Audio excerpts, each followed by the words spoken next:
Hello and welcome to the truth about Misandry today. So to start with, I'm going to talk about my involvement in this entire ordeal and how I came to get the evidence and my connection to DDJ initially.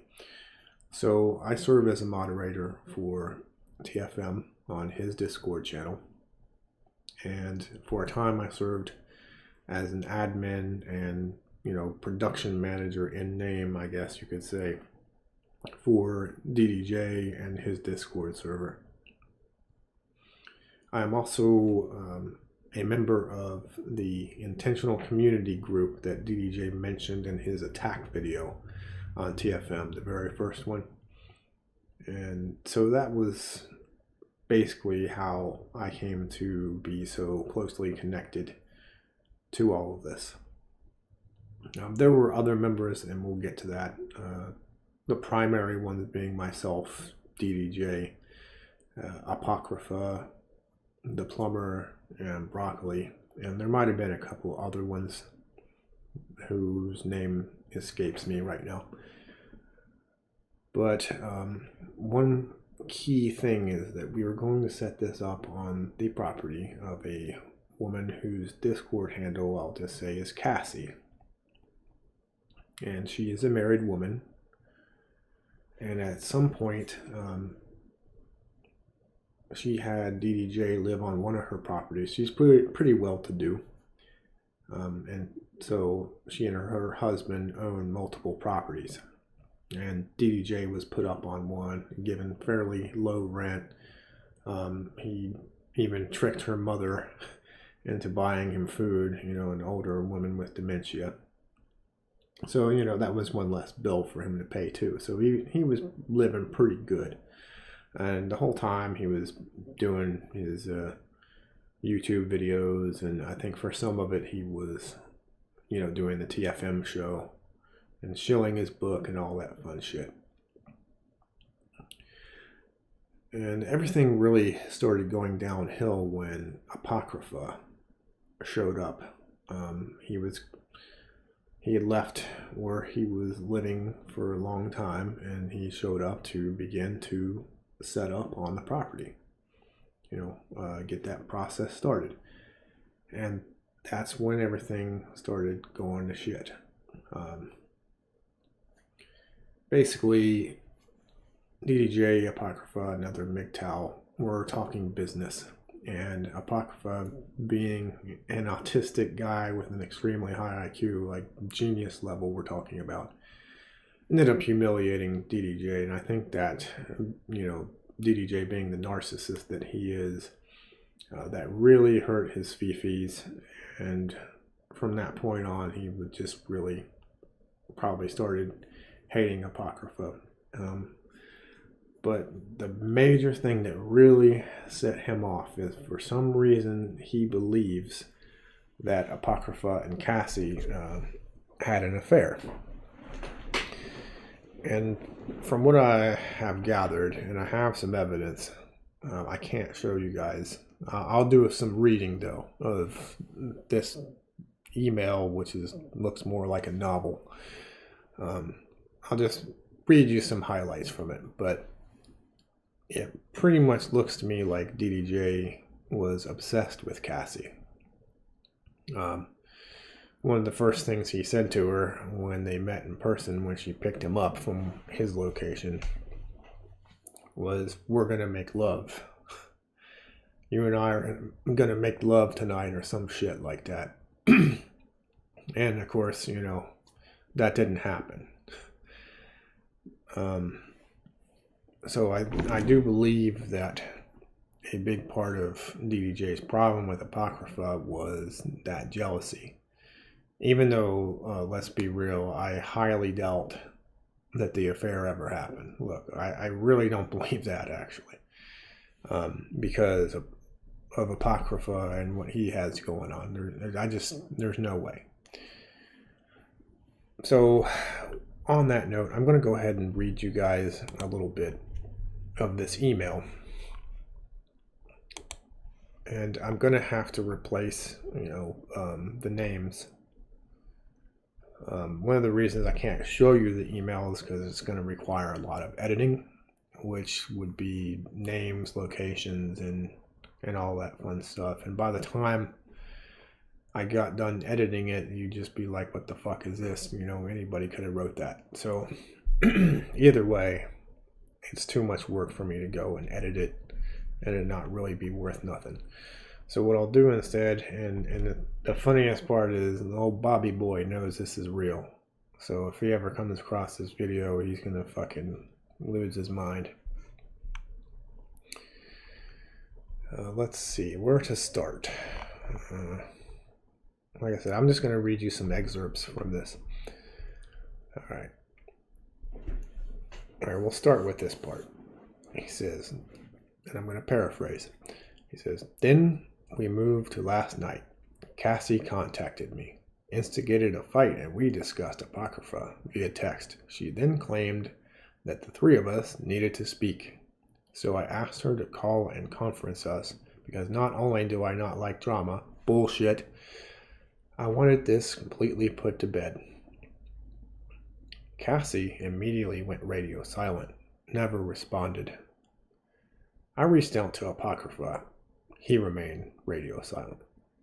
I thought maybe Cassie went to sleep. Apocrypha texted me shortly after midnight. Over 3 hours later, he definitely emphasizes that, and said he and Cassie were busy talking, in bold end quotes. He then claimed that Cassie didn't have her phone, which everyone knows is more attached to her than the 1,000 layers of clothing she normally wears. He goes on. I mean, most of this email is basically him whining like a bitch. But I'll read another thing that made me laugh like a motherfucker. All right, and this is again talking about Apocrypha and how evil and horrible Apocrypha is. It says, even more so, the both of you are, insert career here. Have either of you noticed that Apocrypha drinks coffee loaded with sugar from early morning to late at night like he's an addict? Have you ever noticed that he chain smokes cigarettes? Oh man. Well, I can tell you, I actually met Apocrypha in person, and I met him and his girlfriend in person. And I don't think he drank any fucking coffee the whole time. And we probably hung out a good 8 to 10 hours. And I don't think I even saw him light up a cigarette. That's the funniest part. But anyhow, I digress. So what ended up happening was DDJ made threats against Apocrypha that he couldn't guarantee his safety and all this shit. After several incidents where basically DDJ had humiliated himself. One notable thing was him trying to, you know how he's always talking about how he's a martial artist, and Apocrypha is an actual martial artist. And yeah, I'm sure you can figure out how that went when DDJ was trying to show off his martial arts. That'd be like DDJ saying he was an expert marksman in front of me.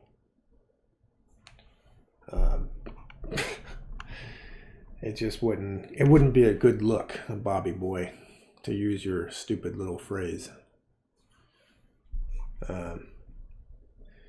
So Apocrypha ends up basically leaving, mostly because he was just so tilted about Bobby boy and his little antics. So he ends up leaving, but not before he calls me and says, hey, look, this is what's going on. And okay.